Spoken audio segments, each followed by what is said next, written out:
नसीब जिनके ऊंचे और मस्त होते हैं, इम्तिहान भी उनके जबरदस्त होते हैं। जय हिंद दोस्तों, मैं आपका अपना दोस्त डीके। तो आप सभी दोस्तों का सोल्जर फिजिकल रेडी में हार्दिक स्वागत है। तो दोस्तों, आज अपने सामान्य विज्ञान के बहुत ही महत्वपूर्ण टॉपिक विटामिन के बारे में बात करने वाले हैं, जो हर एग्जाम के लिए अति महत्वपूर्ण है और हर एग्जाम में लगभग क्वेश्चन आते ही आते हैं। तो दोस्तों, सबसे पहले अपने बात करें विटामिन शब्द की जो उत्पत्ति है लैटिन भाषा के दो शब्दों से मिलकर हुई है।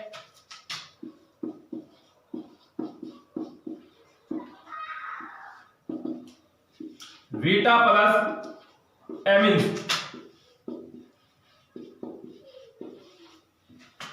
तो वीटा का अर्थ है लाइफ यानी जीवन,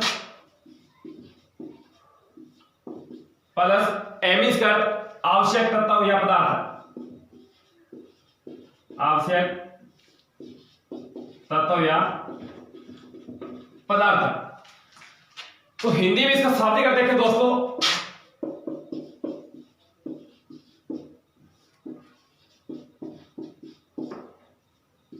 तो जीवन के लिए आवश्यक तत्व। तो हिंदी में इसका शाब्दिक अर्थ क्या है दोस्तों? जीवन के लिए आवश्यक तत्व, जीवन के लिए आवश्यक तत्व। तो दोस्तों, बात करें विटामिन की जो वैज्ञानिक परिभाषा है उसके बारे में चर्चा कर लेते हैं दोस्तों अपने।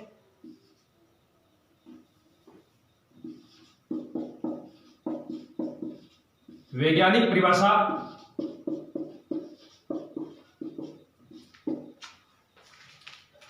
तो ऐसे कार्बनिक पदार्थ जिनकी हमारे शरीर में सूक्ष्म मात्रा में आवश्यकता होती है, उन्हें जिनकी कमी से विभिन्न प्रकार के रोग उत्पन्न हो जाते हैं, तो उन्हें क्या बोलते हैं दोस्तों? विटामिन। तो ऐसे कार्बनिक पदार्थ जिनकी हमारे शरीर में सूक्ष्म मात्रा में आवश्यकता होती है और जिनकी कमी से विभिन्न प्रकार के रोग उत्पन्न हो जाते हैं, तो उन्हें क्या बोलते हैं दोस्तों? विटामिन। तो दोस्तों, आगे अपने बात करें विटामिन की जो खोज करते हैं उनके बारे में चर्चा कर लेते हैं दोस्तों अपने।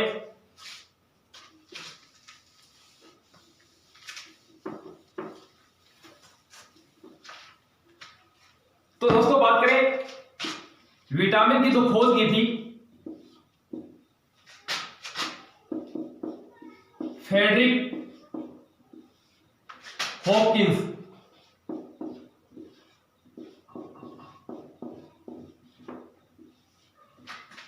तो दोस्तों, विटामिन की जो खोज की थी फ्रेडरिक हॉपकिंस ने की थी, और कब की थी दोस्तों? 1912 में। और इन्हें 1929 के अंदर क्या है, नोबेल पुरस्कार से नवाजा गया था। 1929 में नोबेल पुरस्कार मिला था। तो विटामिन की जो खोज की थी वो किसने की थी? फ्रेडरिक हॉपकिंस ने 1912 में, और 1929 में क्या है, नोबेल पुरस्कार मिला था। आगे दोस्तों, बात करें कि विटामिन शब्द का जो सर्वप्रथम प्रयोग किया था या नामकरण किया था वो किस व्यक्ति ने किया था?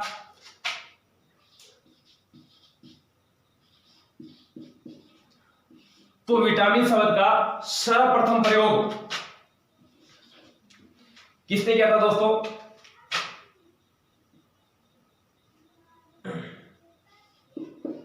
कासिमिर फ्रांकल ने। तो विटामिन शब्द का सर्वप्रथम प्रयोग किसने किया था दोस्तों? तो कासिमिर फ्रांकल ने। और खोज किसने की थी? फ्रेडरिक हॉपकिंस ने 1912 में। और दोस्तों, इन्होंने जो कासिमिर फ्रांकल है ये मूलतः पोलैंड के थे, मूलतः पोलैंड के थे। और कासिमिर फ्रांकल को अपने शॉर्टकट में सी फ्रांक भी बोलते हैं, क्योंकि एग्जाम में जो क्वेश्चन आते हैं उसमें ऑप्शन में ऑब्जेक्टिव टाइप दिया होता है, सी फ्रांक दिया होता है। तो आगे दोस्तों, बात करें अपने कि जो विटामिन है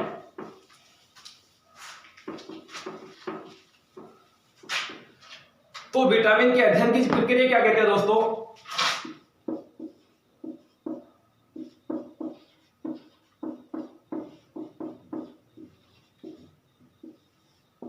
तो विटामिन के अध्ययन की प्रक्रिया को विटामिनोलॉजी कहा जाता है। और दोस्तों, अभी तक विटामिन की वर्तमान में लगभग 25 विटामिन की खोज की जा चुकी है दोस्तों।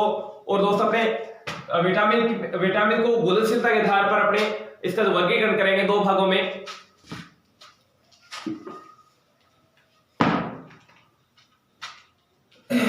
तो घुलनशीलता के आधार पर विटामिनों को अपने दो भागों में डिवाइड करेंगे।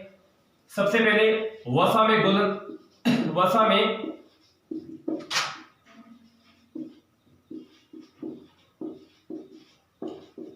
घुलनशील, और इधर दोस्तों लिख देते हैं हमने जल में घुलनशील। तो वसा में घुलनशील कौन कौन से विटामिन है दोस्तों? ए, डी, ई और के। और दोस्तों बात करें जल में घुलनशील विटामिन कौन कौन से दोस्तों? तो जल में बी और सी विटामिन। इसको दोस्तों ऐसे भी याद कर सकते हैं डब्ल्यू बी सी। डब्ल्यू यानी वाटर, जल, और बी सी। तो डब्ल्यू बी सी ऐसे आप दोस्तों याद कर सकते हो। तो वसा में घुलनशील विटामिन 4 विटामिन है, ए, डी, ई और के। और जल में घुलनशील विटामिन बी सी या डब्ल्यू बी सी अपने बोल सकते हैं, वाटर यानी बी सी विटामिन। तो दोस्तों अपने विटामिनों का वर्गीकरण कर लिया है, और आगे दोस्तों अपने vitamin A, B, C, D, E और के बारे में बात करते हैं। तो दोस्तों सबसे पहले अपने विटामिन ए के बारे में बात करते हैं। तो दोस्तों विटामिन ए का जो रासायनिक नाम है रेटिनोल। क्या है दोस्तों? रेटिनोल, या इसे अपने एक्लेरोफाइटोल भी कहा जाता है दोस्तों, एक्लेरोफाइटोल।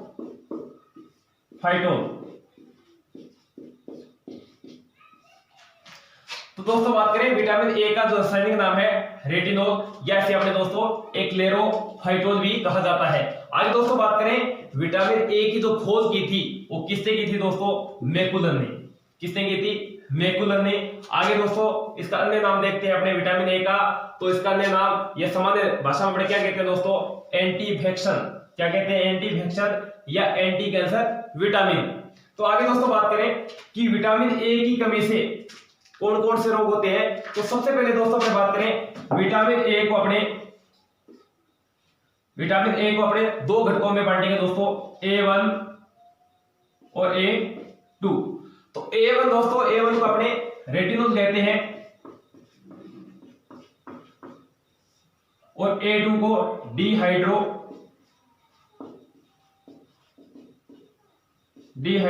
रेटिनोल।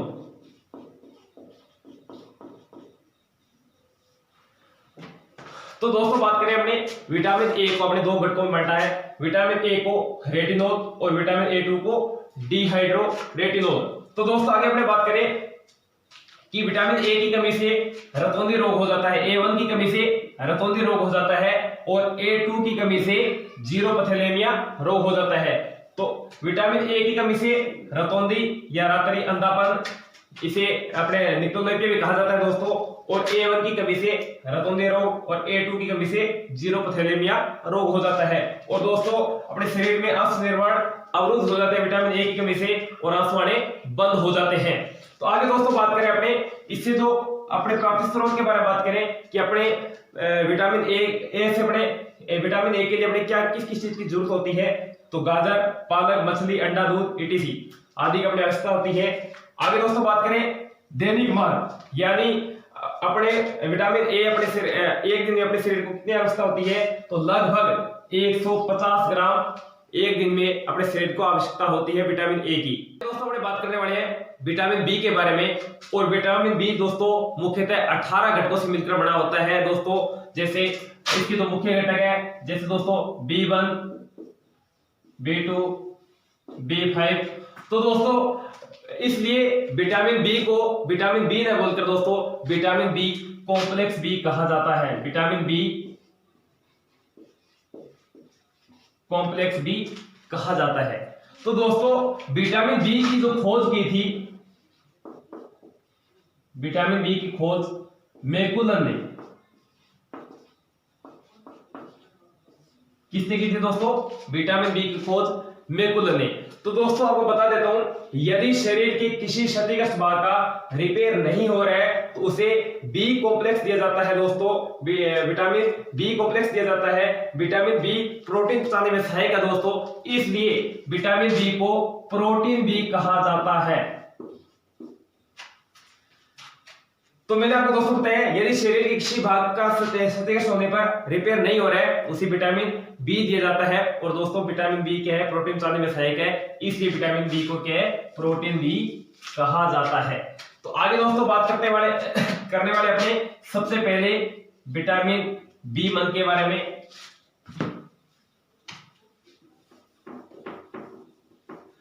तो दोस्तों विटामिन बी वन है, इसका जो रासायनिक नाम है थायमिन। क्या नाम है दोस्तों, थायमिन।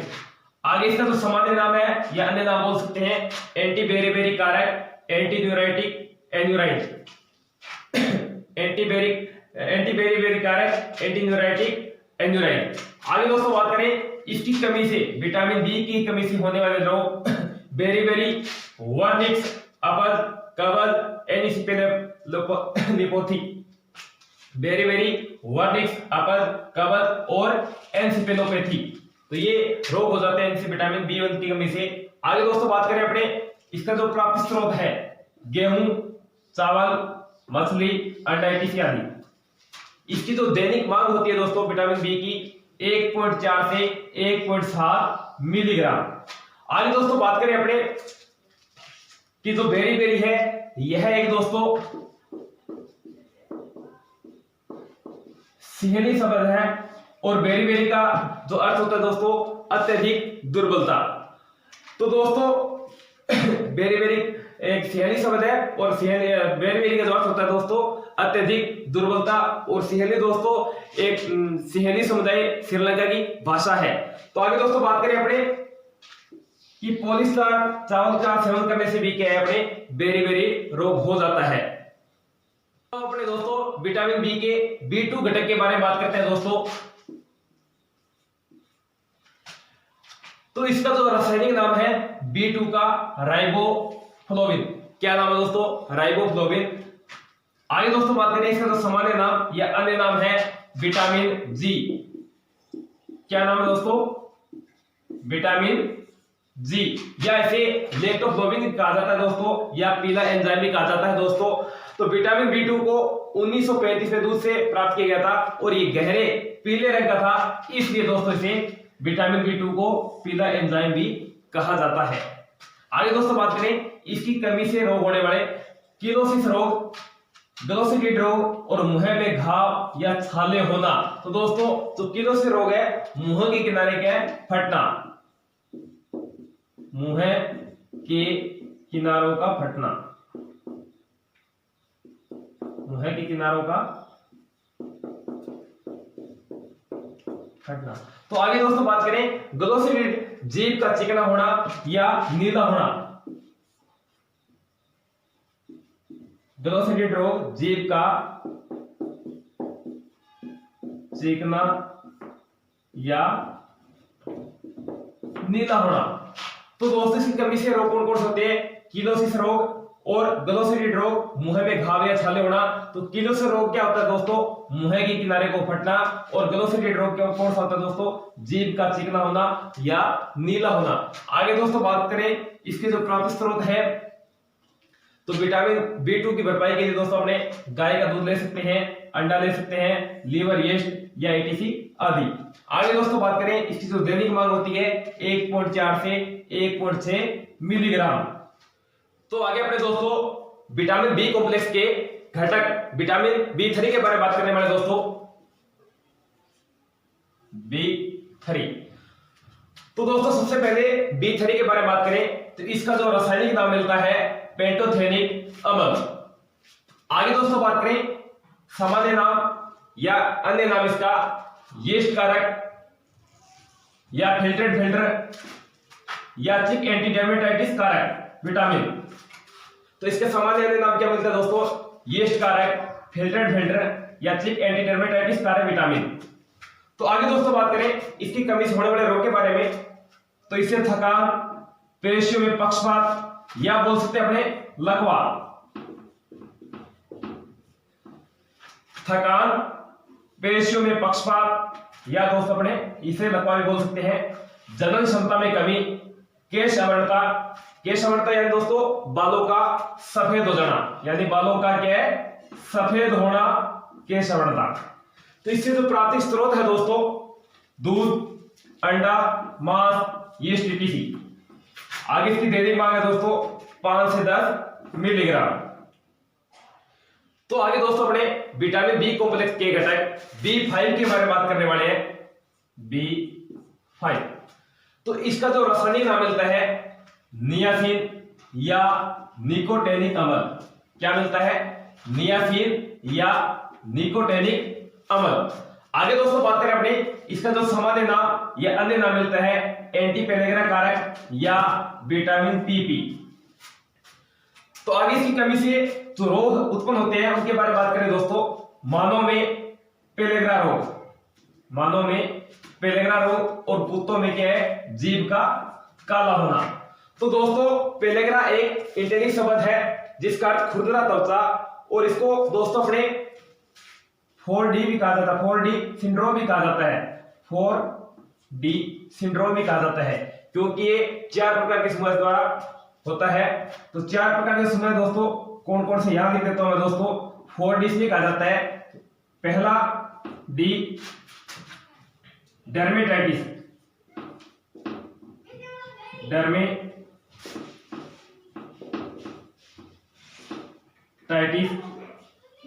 दूसरा D डायरिया, और तीसरा D डमेशिया, और चौथा D। तो 4 प्रकार का, तो इसे 4D सिंड्रोम कहा जाता है दोस्तों। पहला D डर्मेटाइटिस, डायरिया, डमेशिया और डेथ। और कुत्तों में दोस्तों में आपको पता है जीभ का काला होना, और इन्हें केनाइन बीमारी भी कहा जाता है। क्या कहा जाता है दोस्तों? कुत्तों में जीभ का काला होना या केनाइन बीमारी, केनाइन बीमारी भी कहा जाता है।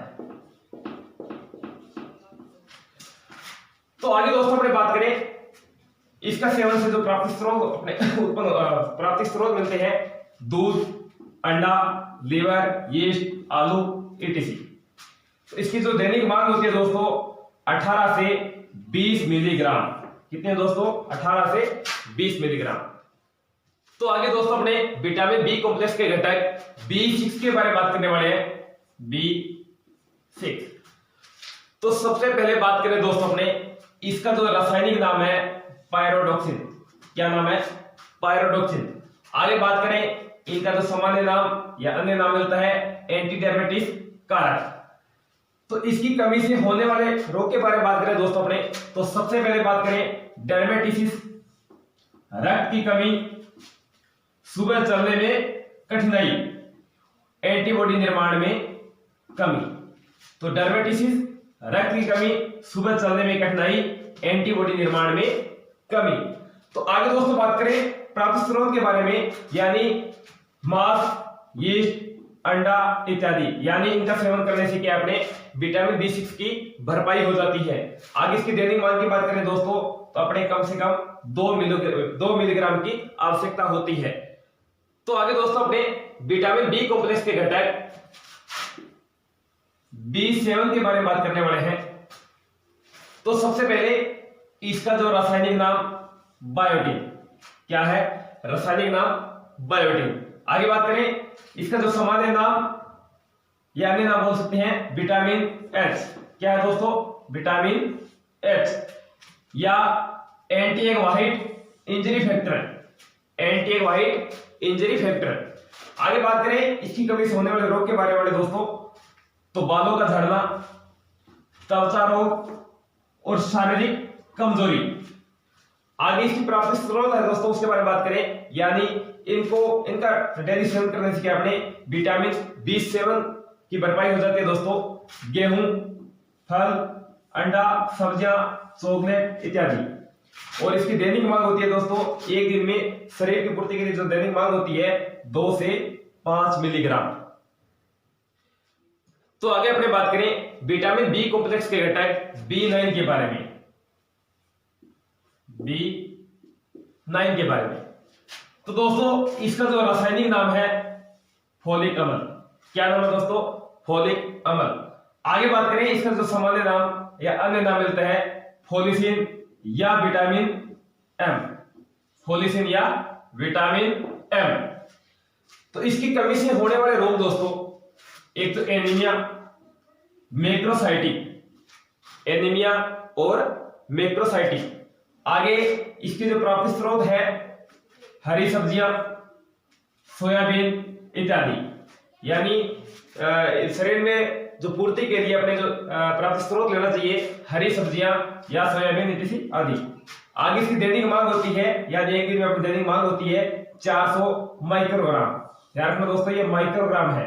आगे बात करें दोस्तों, स्कूलों में क्या है दोस्तों, आयरन एंड फोलिक एसिड की तो टेबलेट दी जाती है। Iron and folic supplement programme के तहत क्या है, स्कूलों में जो वितरण किया जाता है आयरन फोलिक एसिड टेबलेट दी जाती है एनीमिया रोग दूर करने के लिए।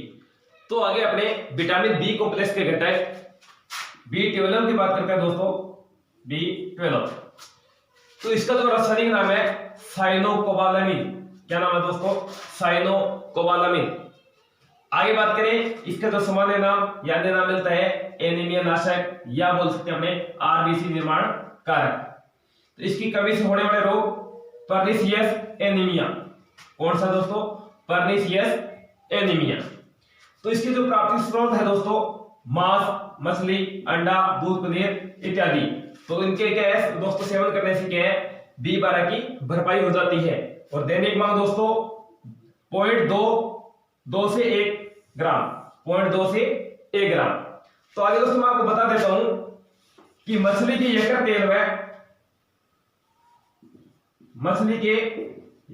तेल में कोलेस्ट्रॉल या खीस में इसकी प्रचुर मात्रा पाई जाती है।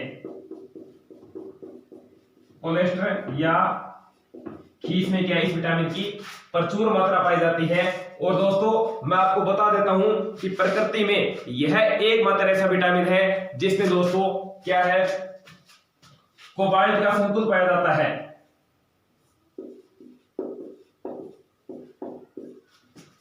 तो क्या है दोस्तों, प्रकृति में एकमात्र ऐसा विटामिन है जिसमें क्या दोस्तों कोबाल्ट का संकुल पाया जाता है।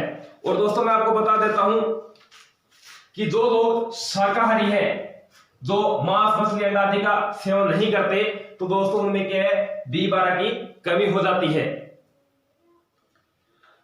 तो विटामिन बी के सभी महत्वपूर्ण घटकों के बारे में बात कर ली है। तो आगे अपने चर्चा करने वाले हैं विटामिन सी के बारे में। तो सर्वप्रथम विटामिन सी की जो खोज करता है या खोज की थी होलकट ने। किसने की थी? होलकट। तो सर्वप्रथम विटामिन सी क्या हुआ था? सर्वप्रथम विटामिन सी ज्ञात। तो आगे बात करें विटामिन सी का जो रासायनिक नाम है एस कार्बनिक अम्ल। सामान्य नाम या अन्य नाम मिलता है antiscurvy, antivirus, anti cancer, anti rabies. तो तीन महत्वपूर्ण नाम मिलते हैं एंटीसकर्वी, एंटीवायरस, एंटी कैंसर और एंटी रेबीज। आगे बात करें इसकी कमी से होने वाले रोग के बारे में, तो सकर्वी और दूसरा नेत्रलेंस अपारदर्शक। तो सकर्वी दोस्तों आप सभी को पता है, सकर्वी मसूड़ों व दांतों में रक्त स्राव हो जाता है, उसे क्या बोलते हैं? सकर्वी। और नेत्रलेंस अपारदर्शक या इसे अपने मोतियाबिंद रोग भी बोल सकते हैं, मोतियाबिंद रोग। आगे बात करें इसके जो प्राथमिक स्रोत है सभी खट्टे पदार्थ, जैसे सभी कटे हुए पदार्थ है जिनमें विटामिन सी पाया जाता है, उनमें क्या है सूर्य प्रकाश से विटामिन सी समाप्त हो जाता है, अर्थात विटामिन सी नष्ट हो जाता है। और इसकी जो दैनिक मांग है विटामिन सी की वो 40 मिलीग्राम। और आपको मैं बता देता हूं कि जो शराबी व्यक्ति है उनमें विटामिन सी की कमी होती है। तो आगे अपने बात करें विटामिन डी के बारे में। तो अभी तक लगभग विटामिन डी के 10 घटक ज्ञात हैं, 10 घटक ज्ञात है। और विटामिन डी के जो खोज करता है या खोज की थी हॉपकिंस ने।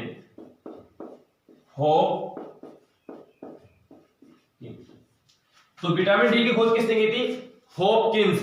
आगे बात करें, इसका जो रासायनिक नाम है विटामिन डी का, कैल्सीफेरोल। क्या नाम है? कैल्सीफेरोल। सामान्य नाम या अन्य नाम सनशाइन या एंटी रिकेटस। क्या नाम है?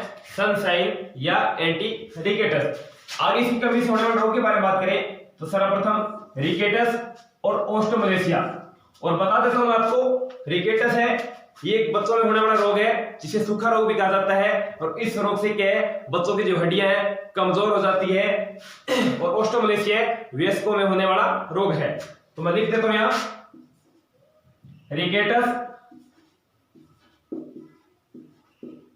बच्चों में होने वाला रोग जिससे क्या बच्चों की हड्डियां कमजोर हो जाती है। और इसके रिकेटस क्या है, सूखा रोग भी कहा जाता है। ओस्टोमलेशिया वयस्कों में होने वाला रोग। तो रिकेटस है बच्चों में होने वाला रोग, ओस्टोमलेशिया वयस्कों में होने वाला रोग। तो आगे बात करें प्राप्त स्रोत, तो सूर्य का प्रकाश, मक्खन, दूध, अंडा आदि। तो सूर्य के प्रकाश से क्या है, विटामिन डी प्राप्त होता है। और बहुत ही महत्वपूर्ण क्वेश्चन बन जाता है दोस्तों, क्योंकि कई एग्जाम में ये क्वेश्चन आ चुका है कि सूर्य के प्रकाश से कौन सा विटामिन प्राप्त होता है। तो विटामिन डी प्राप्त होता है। इंपॉर्टेंट क्वेश्चन दोस्तों, ध्यान रखना। आगे बात करें, दैनिक मांग 400 इंटरनेशनल यूनिट, आईयू यानी इंटरनेशनल यूनिट। और मैं आपको बता देता हूं दोस्तों कि सूर्य के प्रकाश की उपस्थिति में कोलेस्ट्रॉल से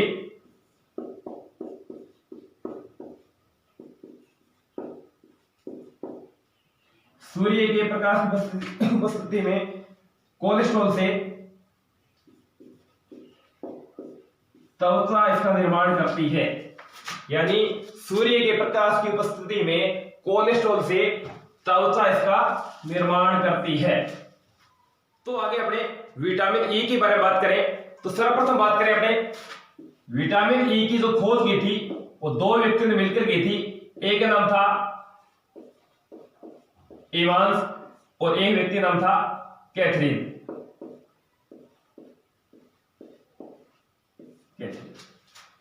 तो विटामिन ई की खोज किसने की थी? इवांस। और दूसरे व्यक्ति का नाम था कैथरीन। आगे बात करें, इसका जो रासायनिक नाम है विटामिन ई का टोकोफेरोल। क्या नाम है? टोकोफेरोल। तो विटामिन टोकोफेरोल है, इसके 4 घटकों से मिलकर बना है ये। सर्वप्रथम बात करें, alpha tocopherol, beta tocopherol, gamma tocopherol और डेल्टा टोकोफेरोल। तो टोकोफेरोल है उस 4 घटकों से मिलकर बना है। Alpha tocopherol, beta tocopherol, gamma tocopherol और डेल्टा टोकोफेरोल। आगे बात करें, इसका सामान्य अन्य नाम है एंटी स्टेरिलिटी। क्या नाम है? एंटी स्टेरिलिटी और ब्यूटी विटामिन।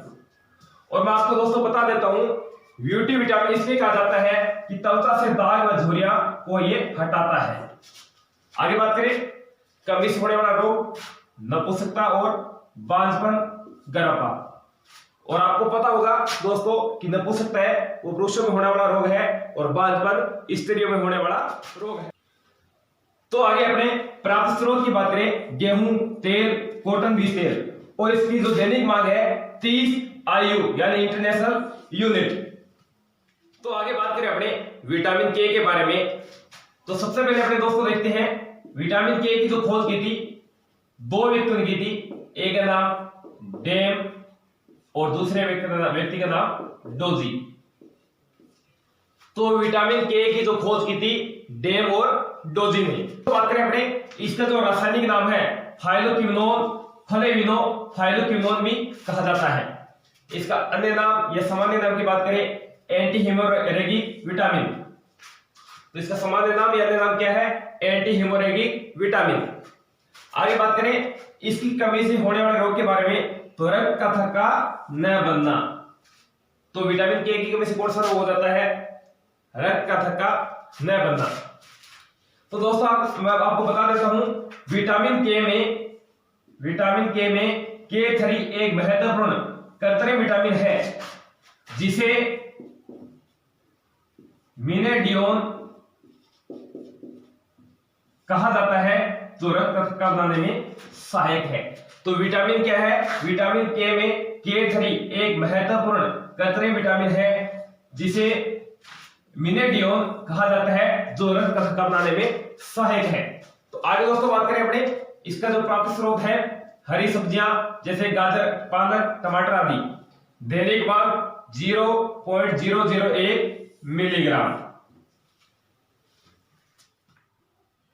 तो अभी अपने हाल ही में खोजे गए विटामिन के बारे में बात करेंगे। हाल ही में खोजे गए विटामिन के बारे में बात करेंगे। तो सबसे पहले सिट्रिन, जिसे विटामिन पी एरिडिक्टोल कहते हैं, जो विटामिन सी के समान होता है। तो सिट्रिन जिसे विटामिन पी एरिडिक्टोल कहते हैं, जो क्या है, विटामिन सी के समान होता है। यह शरीर में रक्त के परिवहन को नियंत्रित करता है। तो क्या यह शरीर में रक्त के परिवहन को नियंत्रित करता है। आगे बात करें विटामिन एफ। तो विटामिन एफ की कमी से त्वचा, हृदय व क्षय रोग हो जाता है, और क्षय रोग आपको पता होगा दोस्तों, टीबी को बोलते हैं। आगे बात करें विटामिन B17। यह एक नया एंटी कैंसर विटामिन है जिसे तरबूज से प्राप्त किया गया है। जिसे क्या है दोस्तों, तरबूज से प्राप्त किया गया है। आगे बात करें विटामिन क्यू की। तो रक्त का थक्का बनाने में सहायक है। तो विटामिन क्यू क्या है, रक्त का थक्का बनाने में सहायक है। आगे बात करें विटामिन B16 की। विटामिन B16 की, तो यह एक पोगेनिक अम्ल है जिसकी कमी से क्या है, लीवर में अव्यवस्था उत्पन्न हो जाती है। तो B16 क्या है, यह एक पोगेनिक अम्ल है जिसकी कमी से क्या है, लीवर में अव्यवस्था उत्पन्न हो जाती है।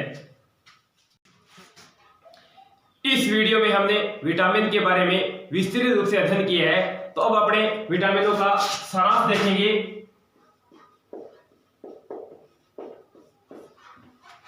तो इधर है विटामिन का नाम है, इधर खोजकर्ता, रासायनिक नाम और कमी से होने वाला रोग। तो सबसे पहले बात करते हैं विटामिन ए। खोजकर्ता मैकुलर, रासायनिक नाम रेटिनोल और कमी से रोग रतौंधी। आगे बात करें विटामिन बी के बारे में, इसकी भी खोजकर्ता मैकुलर। और दोस्तों अपने विटामिन बी कॉम्प्लेक्स के मुख्य घटकों के बारे में बात करने वाले पहले अपने चर्चा कर चुके हैं। तो B1 से थायमिन, B2 का रासायनिक नाम राइबोफ्लोविन, B3 का रासायनिक नाम पोटोसेनिक अम्ल, B5 का नियासिन, B6 का पायरोडॉक्सिन, B7 का बायोटिन, B9 का फोलिक अम्ल, B12 का साइनोकोबालामिन। तो इससे होने वाला रोग बेरीबेरी, बालों का झड़ना और एनीमिया। आगे दोस्तों बात करें अपने विटामिन सी के बारे में, इसके जो खोजकर्ता है होलगट, रासायनिक नाम एस कार्बनिक अम्ल और होने वाला रोग सकर्मी। आगे बात करें विटामिन डी के बारे में, खोजकर्ता हॉपकिंस, रासायनिक नाम कैल्सीफेरोल, होने वाला रोग रिकेटस।